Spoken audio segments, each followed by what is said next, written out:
नमस्कार, शिवलोक समृद्धि एवं राजयोग हमारे इस YouTube चैनल में आपका हार्दिक स्वागत है।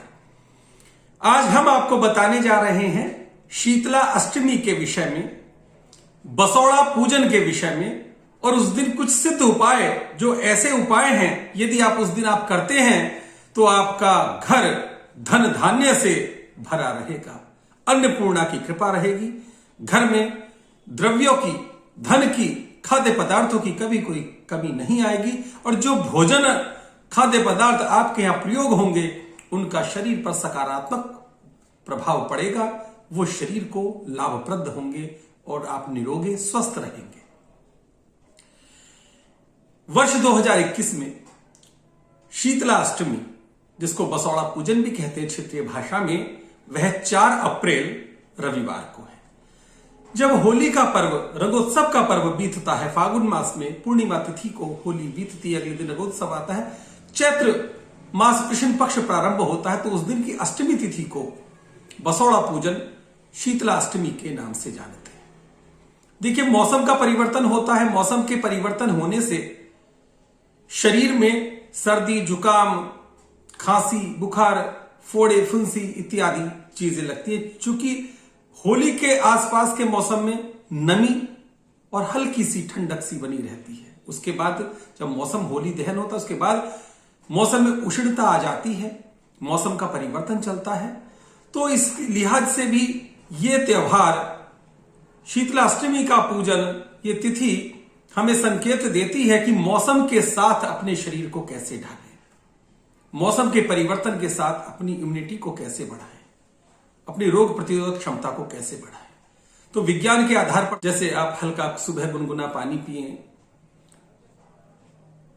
सुपाच्य भोजन करें, हरी सब्जियां खाएं, ये तो सब नॉर्मल चीजें हैं जो आदमी हर कोई जानता है। हम तो पूजन के विषय में आपको बताने जा रहे हैं। तो पूजन में आपको क्या करना है? बसौड़ा अष्टमी के दिन जो शीतल मन से आप शीतला अष्टमी की पूजा करें, उस विषय में क्या करना है हमें।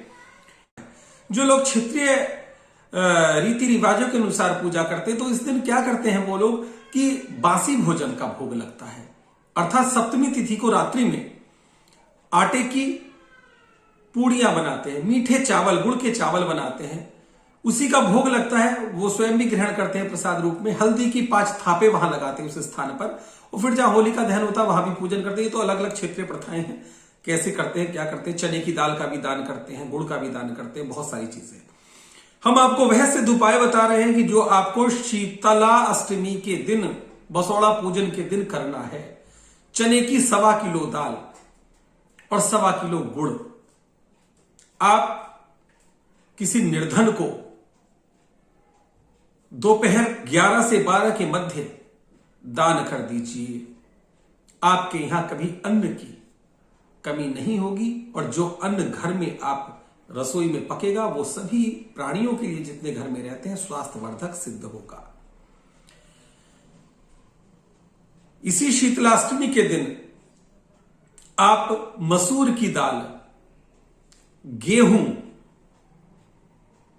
और उड़द, ये चीज कुष्ठ आश्रम में दान कराइए तो आपको चर्म रोगों से मुक्ति मिलेगी।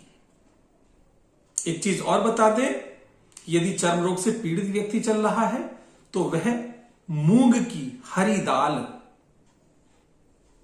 पक्षियों को डाल सकता है। मूंग की हरी दाल किसी गरीब को, निर्धन को दान कर सकता है। तो शीघ्रता से आपके चर्म रोग में, फोड़े फुंसी में, स्किन डिजीज में आपको लाभ मिलेगा।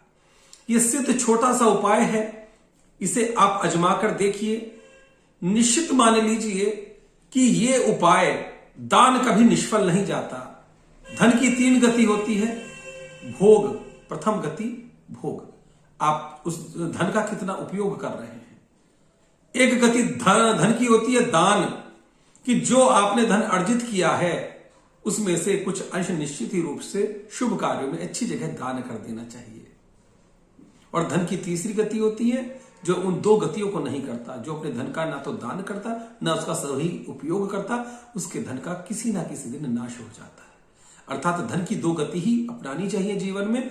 जो हम धन अर्जित करते हैं, सुपात्र को जिसको आवश्यकता हो उसका कुछ अंश दान कर दीजिए। कहीं विद्यालय में, कहीं प्याऊ लगा दीजिए, किसी गरीब बिटिया की शादी में सहायता कर दीजिए, किसी ऐसे बच्चे की शिक्षा में सहायता कर दीजिए जिसके माता पिता निर्धन हो और उसको पढ़ा नहीं पा रहे हो।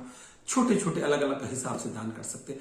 और धन का सदुपयोग कीजिए तो आपके धन की तीसरी गति कभी नहीं होगी। अगली वीडियो में फिर आपसे मुलाकात होती है, तब तक के लिए नमस्कार।